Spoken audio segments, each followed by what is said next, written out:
Good evening to all of you. देखिए, UP TGT, PGT, NVS, KVS, English विषय से जुड़ी हुई अन्य प्रतियोगी परीक्षाओं की तैयारी कर रहे सभी विद्यार्थियों और प्रतियोगी साथियों के लिए लिटरेरी टर्म्स और फॉर्म के सेशन में आप लोगों को जी मैं बताना चाहता हूं कि देखिए, ये सब सारी चीजें आप लोगों को जी पढ़ाई जा चुकी हैं। अर्थात ले पार्ट 1, पार्ट 2, पार्ट 3, पार्ट 4 आपको सब पढ़ाए जा चुके हैं। जिन प्रतियोगी साथियों ने ना पढ़ा हो वो पढ़ सकते हैं। आज आप लोगों को इसके पार्ट 5 पढ़ाए जाएंगे, ठीक है ना जी। तो आप लोग बने रहिए और पेशेंस के साथ थोड़ा सा समझने की कोशिश करिए। और जैसा कि मैंने आप लोगों से कमिटमेंट किया है कि आप लोगों को इन सारी चीज़ों पर एमसीक्यूज भी दिए जाएंगे। और एमसीक्यूज आप लोगों को कई दिए गए हैं जी। एमसीक्यूज जिसको मैंने फास्ट रिवीजन के नाम से भी दिया है जी। अब तक की लगभग 10 वीडियो आप लोगों को दिए जा चुके हैं।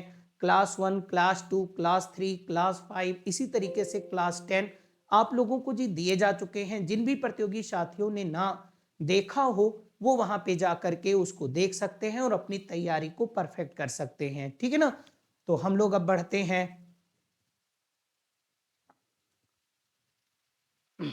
हम लोग बढ़ते हैं अपनी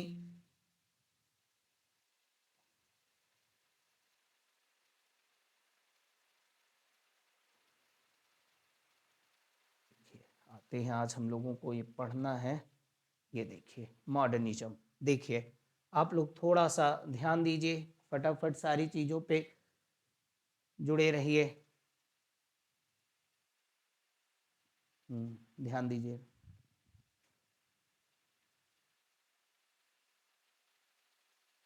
ध्यान दीजिएगा। चलिए हम लोग देखते हैं मॉडर्निज्म। अब देखिए मॉडर्निज्म क्या है, मैं पढ़ाता हूं, ध्यान देना, समझने की कोशिश करो। चार्जिंग में लगा दो, लैपटॉप बंद होने वाला है। मॉडर्निज्म, ठीक है ना। ओके, तो मॉडर्निज्म क्या है। अब देखिए, modernism in literature found its origin in late 19th and 20th century. ठीक है, एक मिनट, पेन का कलर चेंज कर लिया जाए जी। ओके, चलिए ध्यान देते हैं। अब यहाँ पे आप देखिए सवाल कहाँ से बन सकता है जी। ये बात आपको याद रखनी है कि मॉडर्निज्म जो है जी वो 19th, जहाँ से सवाल बनते हैं उन पॉइंट को मैं हाईलाइट करने की कोशिश कर रहा हूँ। यानी 19th और 20th सेंचुरी से मॉडर्निज्म का वास्ता है जी। Modernism emphasis impressionism its stream consciousness technique is its best instance, है ना। आपको याद रखना है जी, स्ट्रीम ऑफ जो कॉन्शियसनेस है ये टेक्निक जी ये कहाँ से जुड़ी हुई है, ये मॉडर्निज्म से। Modernism has a tendency towards self consciousness. Virginia Woolf, James Joyce, T S. Eliot, Ezra Pound और मॉडर्निस्ट राइटर। ओके, तो एक सवाल अक्सर बनता है कि मॉडर्निज्म किस सेंचुरी से जी जुड़ा माना जाता है, तो 19 और 20 सेंचुरी से, ठीक है ना जी। Ezra Pound, T S. Eliot, Virginia Woolf, है ना, और जेम्स जॉयस ये मॉडर्न राइटर माने जाते हैं। अब इसमें ज्यादा कुछ भी नहीं पूछा गया, जहां पूछा गया वो बताया गया है। आगे ध्यान दीजिएगा जी, इस चीज का बहुत ही बार सवाल बन चुका है। ये देखिए जी मूड। अब मूड क्या होता है आप लोग तो जानते ही होंगे जी। मूड का मतलब तो आप जानते होंगे, एक अमूमन तौर से हम लोगों ने कहते हैं क्या, मन। लेकिन लिटरेचर में मूड से क्या मतलब है। जो हम लोग कहते हैं कि मूड कहते हैं जी, मन कहते हैं कि आज हमारा मूड नहीं अच्छा है, आज हमारा मन नहीं अच्छा है। तो लिटरेचर में टेक्निकल तरीके से मूड क्या है, तो literal meaning of mood is, देखिए लिटरल का मतलब हो गया ये शाब्दिक, थोड़ा तेज चलने की कोशिश करेंगे हम लोग। शाब्दिक अर्थ जो मूड का है, is the way you are feeling at a particular time. वही बातें जो मैंने कहा, एक समय विशेष में आप क्या महसूस कर रहे हो, यही आपका जी मूड होता है। लेकिन साहित्य लिखते समय लेखक क्या महसूस कर रहा है, सुख की भावना है कि दुख की भावना है, विषादग्रस्त है कि वो शोक संतप्त है, किस भाव के अंतर्गत वो लिख रहा है जी, वही लेखक और कवि का जी मूड होता है। जरा समझने की कोशिश करो। देखिए जी, समझाने की कोशिश मैं कर रहा हूं कि मूड क्या है। ओके, ये अक्सर पूछे गए हैं जी, इसलिए मैं इसको आप लोगों को बता रहा हूं, ध्यान दीजिएगा। In literature, mood is the atmosphere of the narrative. Mood is created by means of setting, locate and surrounding in which narrative takes place. Attitude of the narrator and of the character in the narrative and description. Okay, देखिए ये लिखा है, mood is produced through the use of setting, theme, voice and tone, है ना, कि tone क्या है जी, voice क्या है, और उसकी सेटिंग क्या है, और उसकी थीम क्या है। अगर मान लो कोई भी सेटिंग है, ऐसी सेटिंग रखी गई जिसमें विषाद की भावना हो जी, और दुख की भावना हो, है ना, तो और थीम भी उसकी विषाद और दुख वाली है, उसके वॉइस भी वही है जी, और उसके टोन भी वही है, तो वही चीज पूछा जाता है कि उसका मूड क्या है। ठीक है ना जी, तो मूड आप जान ही गए, जैसा कि मैंने पहले भी बताया है। ये देखिए जी, literal meaning of mood is the way you are feeling at a particular time. लेकिन लिटरेचर में मूड क्या होता है, mood is produced through the use of setting और theme and voice and tone. मतलब जब कि कोई भी साहित्य का सृजन किया जाता है, तो जो कवि या जो लेखक अगर वो जिस मूड में जैसी सेटिंग करता है, अगर उसका सेटिंग जी दुख से भरा हुआ है ना, और उसकी टोन यानी उसका लहजा भी वही है, तो उसका मूड जी उसी के अकॉर्डिंग हो जाएगा। मैं इस पे एमसीक्यू लाऊंगा तो आपको बताऊंगा। ठीक है ना जी, आगे हम लोग देखते हैं। अब इसको जरा ध्यान दीजिएगा जी, ये मिथ क्या है। ओके, देखिए जी, अब मिथ के बारे में मैं बताता हूं, ये बहुत बार आप लोगों से पूछा गया है। देखिए मिथ क्या होता है, मिथ का तो एक अर्थ हो गया पौराणिक कहानियां। पौराणिक कहानियां आप जान गए ना, तो जो पौराणिक कहानियां होती हैं उसको साबित करने के लिए जी, जैसे हमने कोई भी पौराणिक कहानियां बताई जी, तो जब पौराणिक कहानियां बताता हूं, तो पौराणिक कहानियों को साबित करने के लिए जी हम लोगों के पास जी कोई फैक्ट और कोई रीजन उपलब्ध नहीं होते हैं। ठीक है ना, कोई फैक्ट नहीं होते हैं और कोई हम लोगों के पास जी रीजन नहीं होते हैं कि आप उन्हें बता सको कि नहीं ऐसा जरूर हुआ था। जैसे मैंने आपको महाभारत की कहानी या बहुत प्राचीन कोई ऐसी कहानी जी बताने लगा, तो आप उसको कहते हो कि नहीं जी ये तो मिथोलॉजी है, तो मिथ है। तो मिथ का मतलब ही होता है जी पौराणिक कहानियां, और जिसको लोग कहते हैं काल्पनिक कहानियां। ठीक है ना, जिसका उद्गम कब हुआ, जिसकी ऑरिजिन कब हुआ, कौन लिखा उसको, कब लिखी गई, कहां से वो शुरू हुई, उसका कोई आदि और अंत नहीं मिलता है जी ना, इसी चीज को कहा गया है। और मिथ होती क्या है, ये सिंबॉलिकल जी नैरेटिव होती है। नैरेटिव का मतलब आप समझते होंगे वर्णन। ठीक है ना, एक सिंबॉलिकल नैरेटिव होता है। और दूसरी बात कहता है unknown origin by unknown authorship. तभी तो मैं कह रहा हूं कि जो मिथ होती हैं वो पौराणिक कहानियां होती हैं, अर्थात उनका कोई आदि और उनका कोई अंत नहीं मिलता है। इसीलिए फैक्ट को आप याद रखिए, क्वेश्चन बने हैं जी कई बार। मैं इन पे जब आपको एमसीक्यूज लाऊंगा तो इस बात को समझाऊंगा कि अननोन ऑरिजिन है, मतलब कहां से ये मिथ पैदा हुई, कौन इनको लिखा, कब लिखी गई, और कौन उनका ऑथर, ये भी नहीं पता चलता। फिर देखिए जी, मिथ को कह रहे हैं is traditional specially associated with religious belief. Okay, belief का मतलब आप हो गया मान्यता, और जितनी भी जो मिथ होती हैं वो किससे जुड़ी हुई होती हैं, जो रिलीजियस बिलीफ से एसोसिएटेड होती हैं। और कह रहे हैं कि ये ट्रेडिशनल होती हैं, यानी पारंपरिक होती हैं, है ना, परंपरागत तरीके से वो कही जाती है ना, दादा ने बेटे को बताया, बेटे ने अपने बेटे को बताया, ऐसे वो ट्रेडिशनली जी चल रही है। ठीक है ना, और उसके बाद कह रहे हैं ये रिलीजियस बिलीफ पे होती है, यानी कि मिथ का वास्ता कहीं ना कहीं जी रिलीजन से होता है, धर्म से होता है, धार्मिक विश्वास से। आप ध्यान दीजिएगा, यहां से भी क्वेश्चन बनाएंगे जब हम पूछेंगे आपसे मिथ के बारे में, तो आप देखिएगा mythology narrative that is concerned with deities और demigods। ओके, यानी कि ये देवी देवता से जी जुड़े होते हैं, अर्थात इसमें देवी देवताओं के का भी जी वर्णन होता है। A word myth is derived from Greek word mythos which means relied upon narrative, fabula आप जानते होंगे, एंड फोक नॉलेज, है ना। फोक नॉलेज का मतलब जो जन समुदाय का जो ज्ञान होता है उस पर आधारित होता है ना। और यही चीज जी क्या होता है, जो लोक कहानी, मतलब लोक कहानी का मतलब कि ये होती है कि लोग इसको कह रहे हैं और सुन रहे हैं, बहुत लंबे समय से कह रहे हैं, सुन रहे हैं, लेकिन अब इनका कोई उद्गम नहीं मिलता है, इनकी कोई ऑरिजिन नहीं मिलती है, ये केवल ट्रेडिशनली चले जा रहे हैं जी, ठीक है ना। तो ये सब बातें आपको समझ में आना चाहिए कि नैरेटिव होती हैं एंड फोक नॉलेज यानी कि जन समुदाय के ज्ञान पर जी आधारित होता है, लोक कहानी होती है। आगे ध्यान दीजिएगा जी, इस चीज को समझाने की कोशिश है, आप बिल्कुल पूरी कोशिश की गई है कि आपको अच्छे से समझा दिया जाए, ताकि जी क्वेश्चन चाहे ट्रेडिशनल बने और चाहे वो नॉन ट्रेडिशनल बने, आपको जी कोई प्रॉब्लम ना हो, right.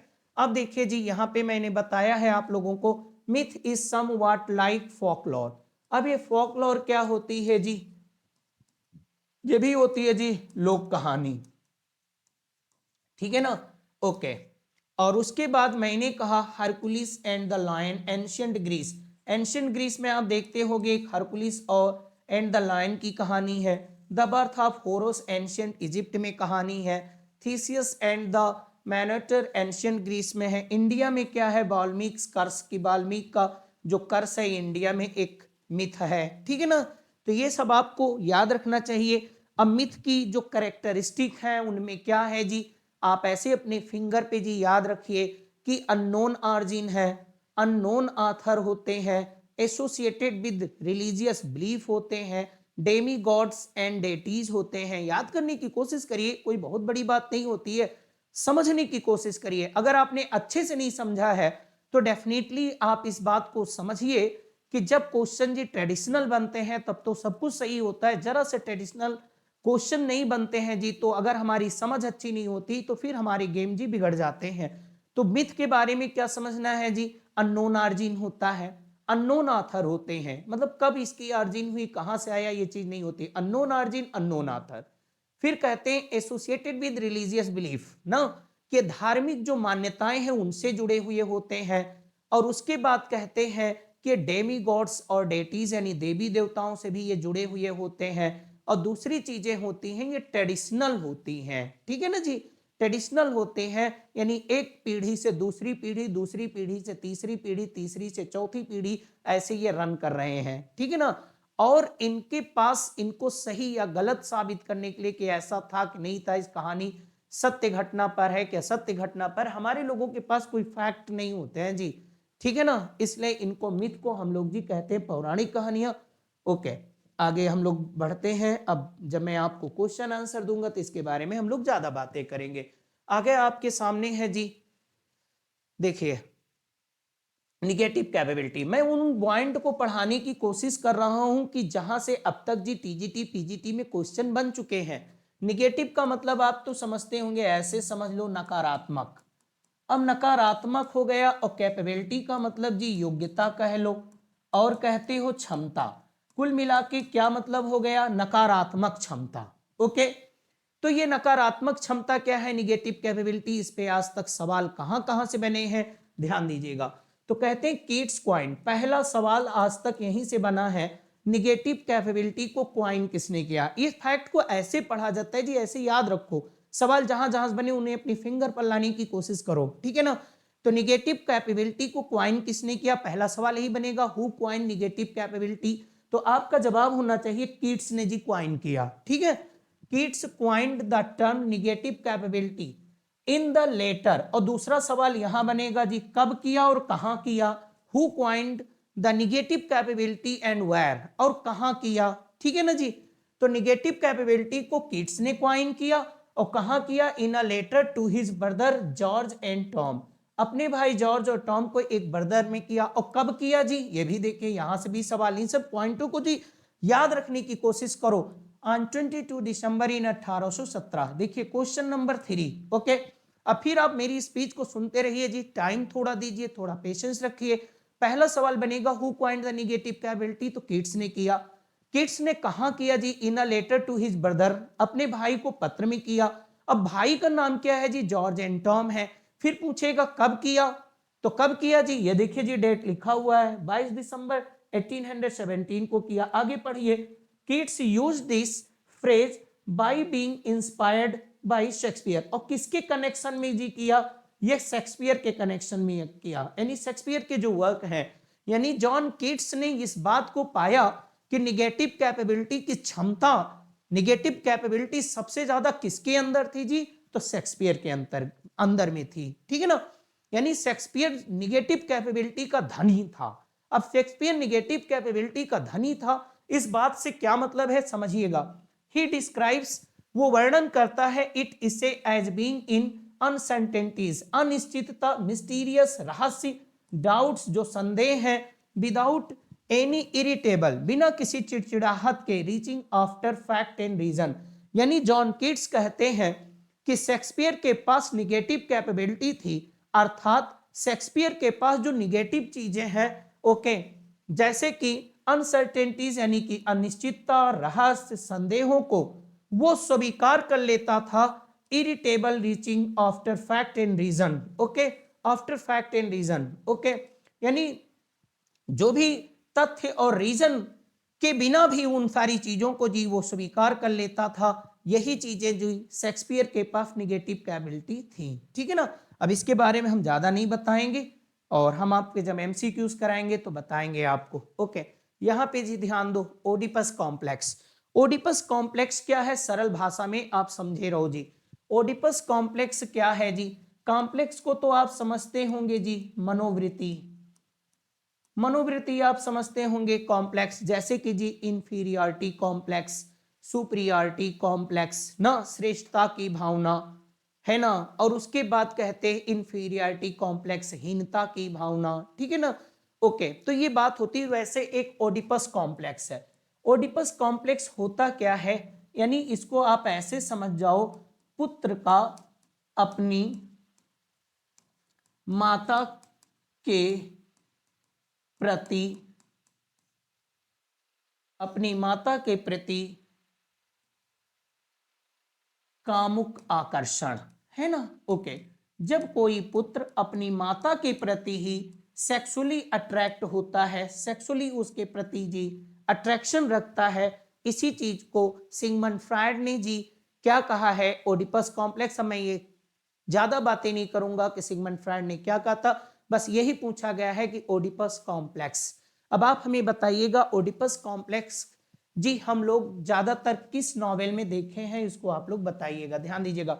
Oedipus complex refers to a complex of male, देखिए ये son, okay, who is attracted towards his mother, जो बात मैंने हिंदी में बताई वो याद रखिए अपनी माइंड में, right.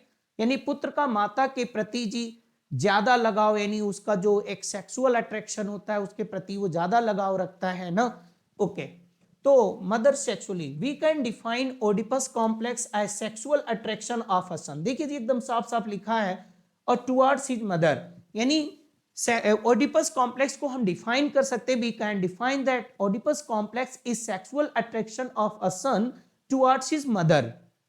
Oedipus complex is a sexual attraction of a son towards his mother, यानी ओडिपस कॉम्प्लेक्स जो होता है किसी पुत्र का अपनी माता के प्रति जो ये सेक्सुअल अट्रैक्शन होता है, यहां पे ध्यान रखिएगा जी, यही सबसे सवाल उठा लेगा, ओके। और who possesses animosity towards his father, और जो अपने पिता के प्रति शत्रुता का भाव रखने लगता है, ठीक है ना जी, यानी वो अपने पिता को ही अपना राइवल मानता है, ठीक है ना। इन सब पॉइंट को आप याद रखिएगा, ओके। यानी उसके पिता ही उसके रकीब हो जाते हैं जी, ठीक है ना, ओके। राइवल आप जानते ही होंगे जी, ओके, उन्हीं का वो प्रतिद्वंदी बन जाता है, ओके। तो समझ गए कहां कहां से क्वेश्चन बन सकता है। आगे देखिए जी, ओके। अब यहां पे देखिए जी पैथेटिक फैल्सी, यहां से जी बहुत बार सवाल बन चुके हैं अब तक, आप लोग थोड़ा समझने की कोशिश करिए, इसको सेट करते हैं, ओके। आगे ध्यान दीजिएगा जी। अब देखिए जी ये बहुत बार पूछे गए हैं, very often appeared question, pathetic fallacy, okay. Pathetic का मतलब आप जानते होंगे जी, करुणाजनक। अब करुणाजनक क्या है जी, arousing,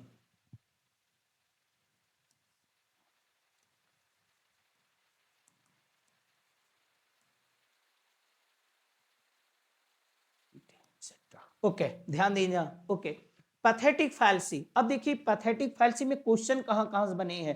pathetic fallacy refers to the act of describing animal and things as having human feeling, साहित्य में अमानवीय, देखिए हिंदी में लिख दिया गया है, साहित्य में अमानवीय अमानवीय का मतलब जो मनुष्य ना हो, मनुष्य के अलावा, ओके।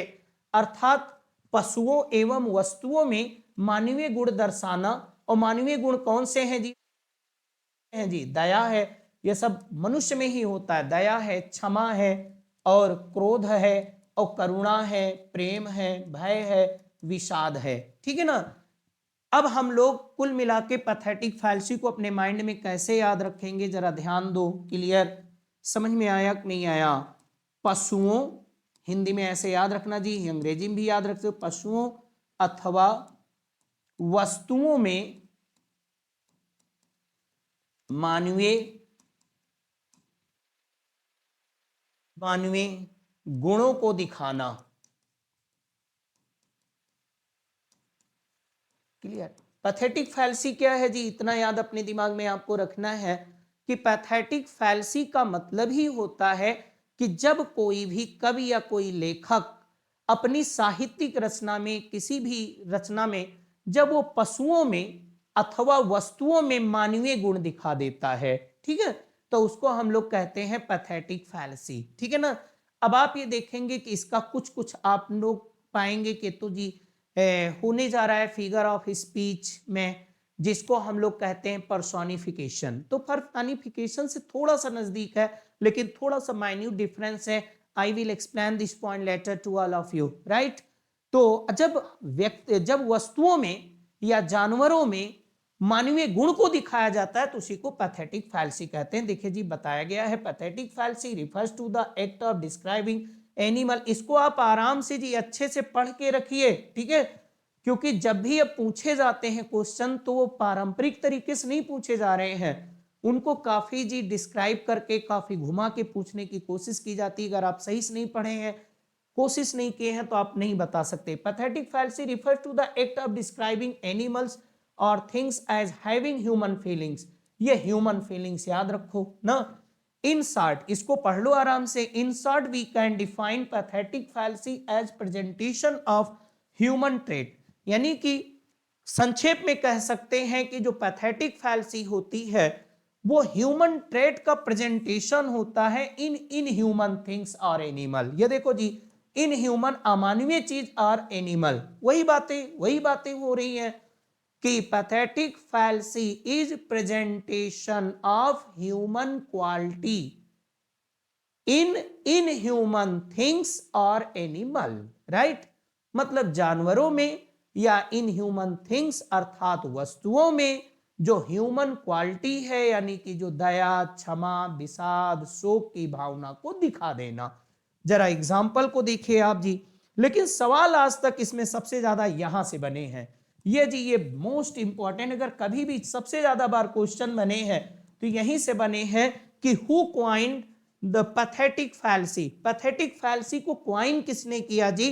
तो जॉन रस्किन ने किया। ठीक, ये सबसे ज्यादा बार पूछा जाने वाला जी सवाल है। UPTGT, PGT, NVS, KVS, NET, कई जगह इसको जी पूछा जा चुका है।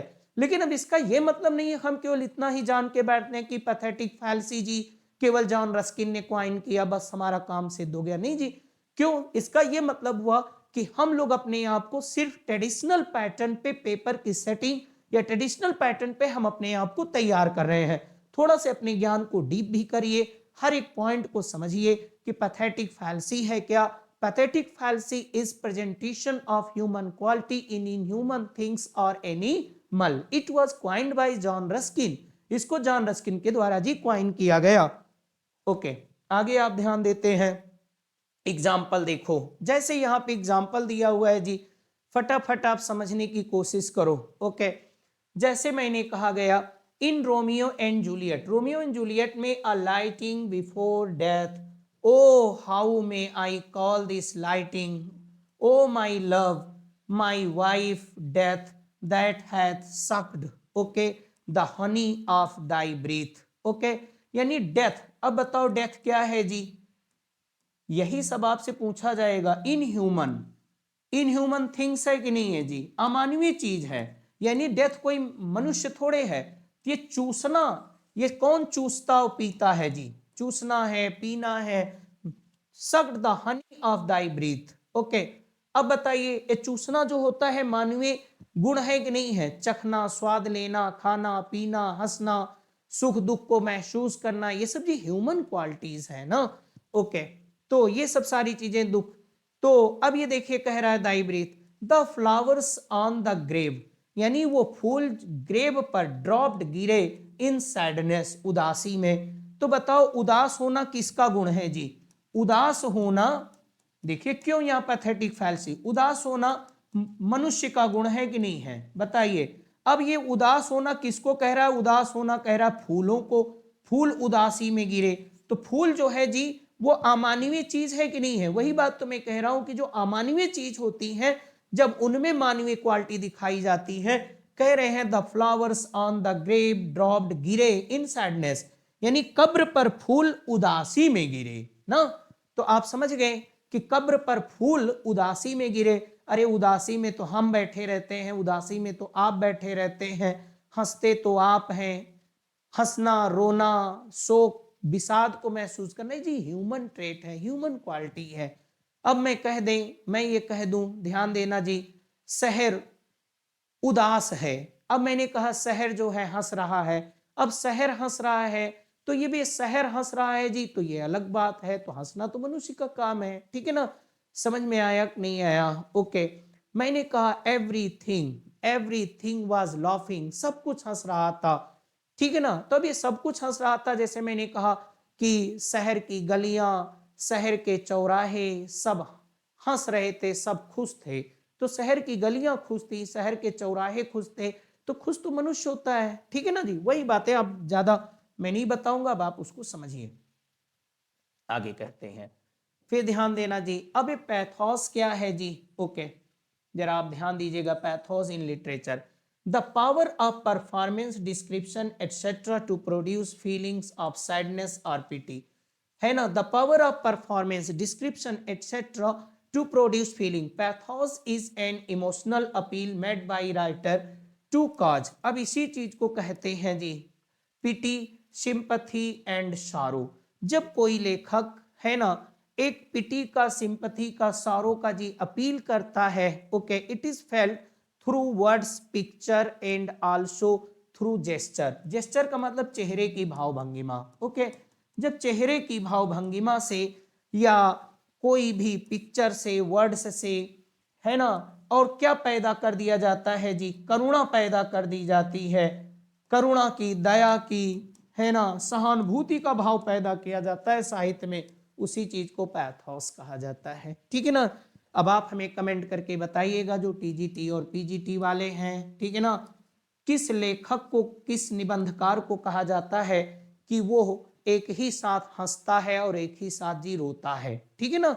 ओके, एक आंख से हंसता है, दूसरी आंख से जी वो रोता है। अब इसको मैं ज्यादा नहीं एक्सपोज करूंगा, तो आप बताइएगा, है ना, कि उसमें जो फ्यूजन पाया जाता है। क्वेश्चन को और क्लियर कर देते हैं, fusion of pathos and humour, जिसमें हम लोग हास्य और करुणा का जी मिश्रण पाते हैं, वही चीजें हैं जी। ओके, करुणा बताइएगा आप लोग जरा हमें फटाफट, ओके, कि कौन निबंधकार हैं। विकल्प दे देते हैं आपको जी, फ्रांसिस बैकन है, और दूसरा जी ऑस्कर वाइल्ड है, तीसरा जी चार्ल्स लैम्ब है, और चौथा कह दें जी नॉन ऑफ दीज। बताइएगा, आप समझ गए होंगे। आप आगे ध्यान देते हैं जी। ओके, अब आता है आप लोगों के सामने जी रेनेसांस। रेनेसांस क्या है जी? ओके, इसका मतलब होता है पुनर्जागरण काल, ठीक है ना। अब रेनेसांस क्या है मैं बता रहा हूं कि word renaissance has been derived from the word, है ना, from the French origin word. ये देखिए जी, word renaissance is a French origin word which literal meaning is revival or rebirth, है ना, but in English literature it refers to the period of 14th, 15th and 16th century in which English literature, art, philosophy flourished under the impact of the ancient classical and literature culture, okay. ध्यान दीजिएगा, समझने की कोशिश करो। यानी कि कह रहे हैं कि word renaissance has been taken from French origin word which means revival or rebirth, in which English literature flourished under the impact of the Greek or classical literature। ठीक है ना, ओके, कि वर्ड रेंसा जो होती है वो फ्रेंच वर्ड से लिया गया है, जिसका मतलब रिवाइवल और रिबर्थ होता है, लेकिन इंग्लिश लिटरेचर में, but in English literature it refers to, लेकिन अंग्रेजी साहित्य में इसका अर्थ होता है revival of English literature, art and philosophy under the impact of the Greek and classical literature. ठीक है जी, समझ में आ गया कि नहीं आ गया? अर्थात आप कह सकते हैं renaissance has been taken from the French origin word which means revival और rebirth, but in English literature it refers to the period 14th, 15th and 16th century in which English literature flourished under the impact of the Greek and classical literature. जब classical literature कहा जाएगा, classics कहा जाएगा, तो उसका मतलब ही जी Greek और Roman होता है। ठीक है ना जी, आप समझ गए होंगे। ओके, यानी कि जो इंग्लिश कल्चर, इंग्लिश जो साहित्य और इंग्लिश संस्कृति, इंग्लिश फिलॉसफी जो पैदा हुई, वो किसके प्रभाव में आई जी? वो ग्रीक यानी क्लासिक्स के, यानी कि क्लासिकल लिटरेचर, क्लासिकल आर्ट के प्रभाव में वो विकसित हुई जी। ओके, और किस सेंचुरी में? तो आप इस पॉइंट को जो याद रखिए थोड़ा, 14, 15 and 16 century in which English literature, art and philosophy flourished under the impact of the ancient classical literature and art. In short, we can define Renaissance as the rediscovery, a revival. Revival का मतलब किसी चीज को, खोई हुई चीज को फिर से पा जाना जी। ओके, कहते हैं revival of ancient classical art and literature in European countries. Okay, समझ चुके होंगे आप। अब आते हैं ह्यूमनिज्म। ओके, अब ह्यूमनिज्म क्या है? मानवतावाद, इसको आप जानिए जी फटाफट।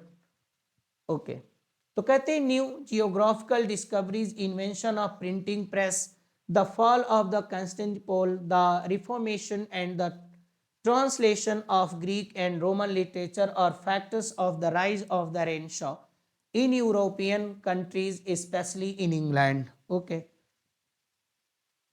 National spirit of adventure, love of beauty, sensuousness, and belief in the dignity of man and characteristics Renaissance in England. As we read is above lines that English literature flourished. जैसा कि हम पढ़ चुके हैं ऊपर की लाइनों में, एज वी रीड इन होना चाहिए जी, in above lines that English literature flourished under impact of classical, ancient Greek and Roman literature. जैसा कि हम लोग पढ़ चुके हैं कि जो इंग्लिश लिटरेचर है ये क्लासिकल लिटरेचर के प्रभाव में जी फला फूला। ओके, फिर कहते हैं नेमली, अर्थात English writer found classical literature as model for their writing and literature. देखिए इस पॉइंट को समझिए। ओके, अर्थात जो इंग्लिश राइटर हैं उन्होंने क्लासिकल लिटरेचर और उनको ही एक मॉडल पाया, एक पैटर्न पाया for their writing literature. Okay, ध्यान दीजिएगा जी। Okay, such as the prose writings of Malory, Erasmus, ये सब आप देख ही रहे हो। Thomas More is Utopia has been spirit of the renaissance, इसको जी ध्यान दीजिएगा, ये इंपॉर्टेंट चीज है आप लोगों के लिए। ओके, चलिए आगे बढ़ते हैं हम लोग। अब देखिए जी सैटानिक स्कूल। अब ये सैटानिक स्कूल क्या है जी?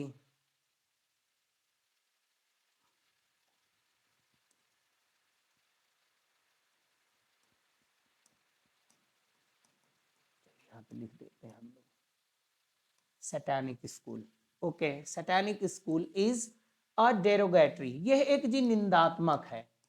निंदात्मक मतलब किसी ने किसी को सैटानिक स्कूल ऑफ पोएट कहा, तो इसका मतलब उसने उसको अप्रिशिएट नहीं किया, उसने उसको क्रिटिसाइज किया, उसकी निंदा किया। Okay, term first used by Southey in Robert Southey ji. Okay, इसको समझ जाइएगा, रॉबर्ट साउदी,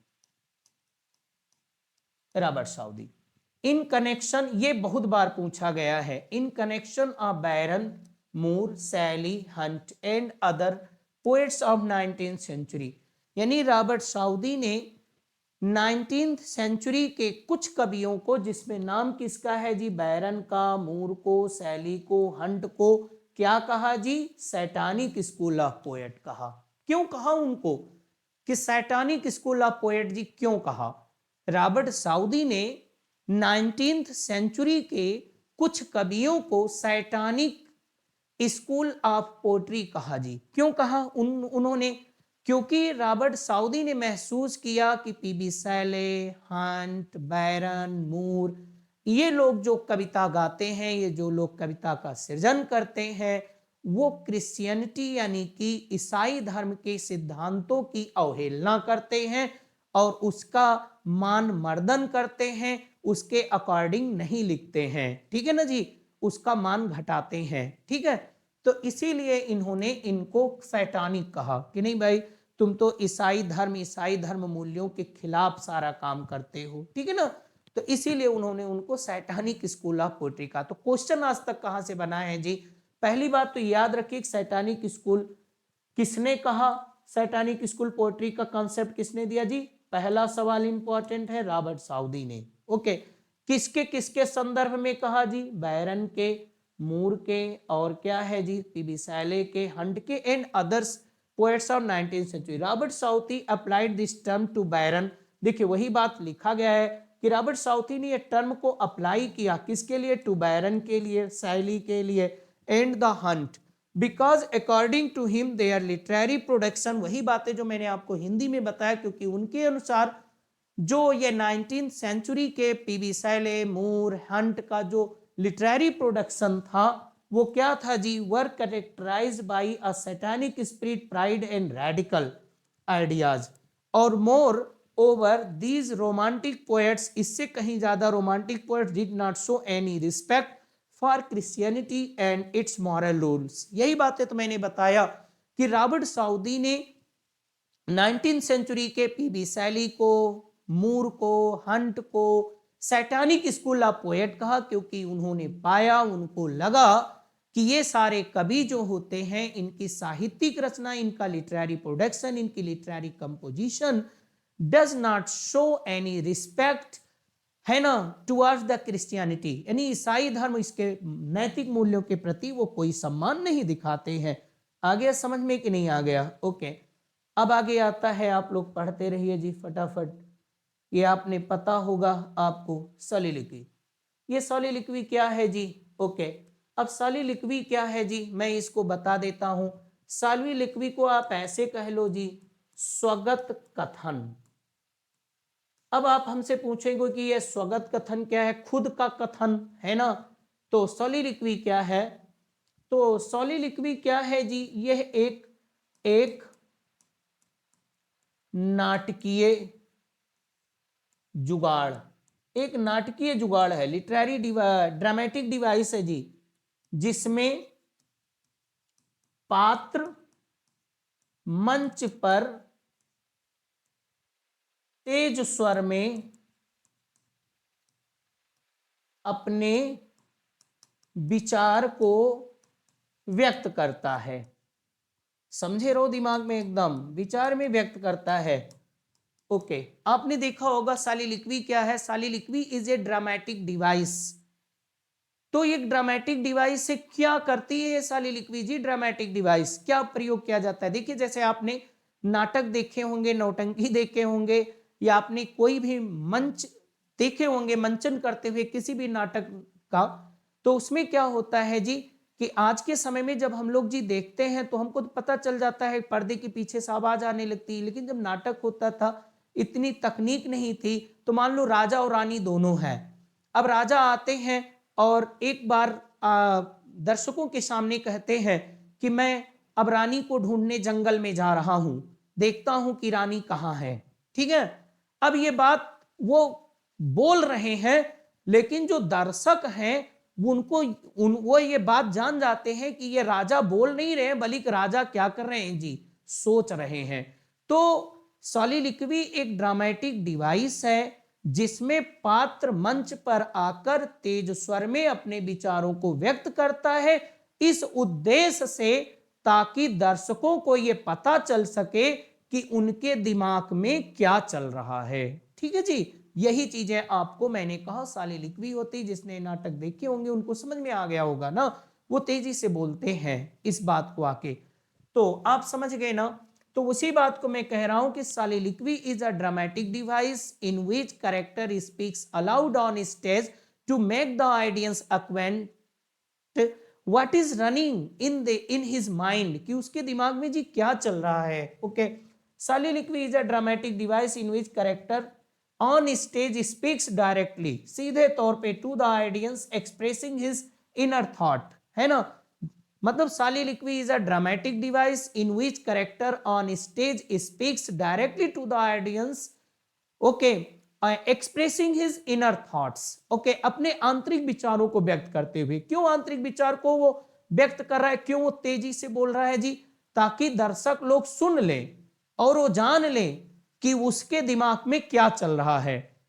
वास्तव में तो वो बोलता है, लेकिन दर्शक इस बात को मान लेते हैं कि वो बोल नहीं रहा है, बल्कि वो क्या कर रहा है जी, सोच रहा है. ठीक है ना. आगे बढ़ते हैं, थोड़ा धैर्य के साथ समझने की कोशिश करो. हम भी कई तरीके से समझाने की मैं कोशिश करता हूं, आप लोगों को ध्यान देना. अब देखिए ये लिखा हुआ है, इट्स फंक्शन इज, इसका जो फंक्शन होता है टू मेक ऑडियंस अक्वेंट, यानी दर्शकों को भान कराने के लिए, दर्शकों को पता चलवाने के लिए होता है with what is running in mind of the character, कि उस पात्र के दिमाग में क्या चल रहा है, उस पात्र के दिमाग में क्या चल रहा है. समझ में आया नहीं आया? ओके, समझ में आया. जैसे आपने देखा होगा एक पहले आता था जी, बहुत से आपने देखा होगा, जैसे एक आपको मूवी दिखाई जा रही है, आपने पर्दे पे देखा, उसमें एक कैरेक्टर आता है, वो कहता है, अब वो खामोश बैठा, उसकी जुबान तो बंद है. अब पहले तो, अब तो पर्दे पे ऐसा होता है तो वो बंद है, और उसके पास एक और कैरेक्टर बैठा हुआ है, कोई पात्र और है, तो कहता है कि जब आप मेरे प्रति वफादार नहीं हो तो तुम्हें जीने का कोई हक नहीं है. इसी बात को उसे खंजर मार देता है. तो ये बात तो बोलता नहीं है, पर्दे के पीछे से आवाज आ जाती है. ठीक है ना. अब आज के समय में तो ये है, लेकिन जब नाटक होता था, जब हमारे पास इलेक्ट्रॉनिक्स मीडिया, इलेक्ट्रॉनिक्स जी डिवाइस नहीं थी, तब उसमें पात्र को क्या करना पड़ता था, स्टेज पर बोलना पड़ता था. तब पाठकों को यह मालूम चलता था इस पात्र के दिमाग में जी क्या चल रहा है और क्या सोच के काम कर रहा है. जैसे आपने हैमलेट की soliloquy जी बहुत मशहूर है ना. तो हैमलेट जो भी soliloquy में जो बोलता है, तो जैसे कहा कि टू बी या नॉट टू बी, है ना. तो ये बात हैमलेट बोला जरूर है, लेकिन जब दर्शक उसको बोलते हुए सुन रहे थे तो ये बात वो मान लेते हैं, ये मान लिया जाता था, है ना. ये अंडरस्टूड मामला होता था कि वो हैमलेट बोल नहीं रहा है, बल्कि वो क्या कर रहा है जी, सोच रहा है. ये बात उसके दिमाग में चल रही है. समझ गए होंगे आप लोग. ओके, ध्यान दीजिएगा. soliloquy provides an audience a way to understand a character. Okay, to be or not to be is a famous soliloquy uttered by Prince Hamlet that exposes inner thoughts of Hamlet to the audience. यानी to be or not to be is a famous soliloquy in play Hamlet in which audience comes to know what is running in the mind of the Hamlet, है ना. What is the inner thought of Hamlet. अगर Hamlet ना बोलता तो आप कहते फिर पता ही नहीं चलता दर्शकों की what is running in mind of Hamlet, what is inner thought of Hamlet. समझ गए होंगे.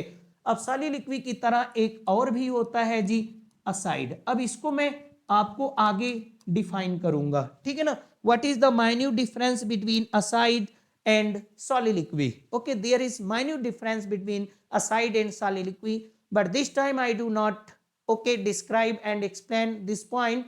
Later I will describe it to all of you. Okay, आगे आप लोग ध्यान देते हैं, सरियलिज्म. ओके, ध्यान दीजिए. अब surrealism is in literature can be defined as artistic attempt to bridge together reality and imagination. Surrealist, अब सरियलिज्म को आप ऐसे समझ जाओ जी, अति यथार्थवाद, अति यथार्थवाद ना. ओके, और सरियलिस्ट क्या है, अति यथार्थवादी. क्या कह रहा है, ध्यान से पढ़िए, वो भी है नहीं जी. Surrealism in literature can be defined an artistic attempt, एक आर्टिस्टिक प्रयास होता है to bridge together reality and imagination, वास्तविकता और कल्पना को मिलाने का, यानी वास्तविकता और कल्पना को जी मिलाया जाता है. Surrealist seek overcome the contradiction of the consciousness and unconscious mind by creating unreal और bizarre story full of juxtaposition. यहाँ पे ध्यान रखिए जी ये सब बातें। It was coined by French poet, इनका नाम जी याद रखो, है ना। Okay, in the preface to a play performed in 1970, surrealism is a cultural movement. It begins the early 90। ये क्वेश्चन बनेगा जी, सरियलिज्म कब आया जी? Early 1920 in France. और दूसरी चीज दी, दूसरा सवाल बनेगा कब आया? 1920 में। कहाँ आया जी सरियलिज्म? कहाँ का है जी ये? कहाँ से आया? तो फ्रांस में पैदा हुआ। Instead of relying on plot, okay, surrealist writer focus on the characters discovery and imagery to force readers to dig into their consciousness and analysis what they find। a surrealist also uses poetic, एक minute जी,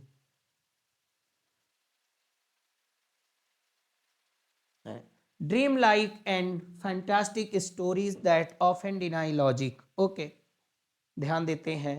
foot को आपने देख लिया जी, the unit of meter is foot. Okay, इसको आप लोग ध्यान दीजिएगा जी। ओके, आप यहाँ पे आप ध्यान दीजिए फटाफट आप लोग। Okay, foot usually contains one stressed, जो स्ट्रेस्ड होता है जी उसी को एक्सेंटेड भी कहा जाता है, ध्यान दीजिएगा जी। ओके, स्ट्रेस्ड और syllable and unstressed unaccented syllable. Okay,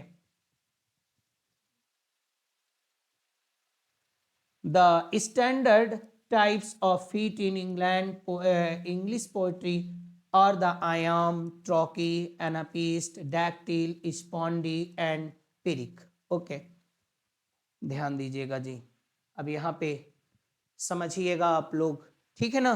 अब देखिए आज की क्लास मैं यहीं पे जी समाप्त करता हूँ। आगे मैं ये सारी चीज़ें आप लोगों को जी कल पढ़ाऊंगा, यानी कि अगले सेशन में ये सारी चीज़ें आपको पढ़ाई जाएंगी। अब तक लिटरेरी टर्म्स एंड फॉर्म पे जी पार्ट 1, पार्ट 2, पार्ट 3, पार्ट 4 और ये पार्ट जी 5th था, है ना। अब आप लोगों को अगले टर्म में, अगले सेशन में आपको ये पढ़ाया जाएगा। आप लोग पढ़ते रहिए, एमसीक्यूज आपको दिया जाएगा, आप उसे हल करते रहिए जी, है ना। और अगले सेशन में आपसे मेरी मुलाकात फिर होगी। तब तक के लिए आप सभी को नमस्कार।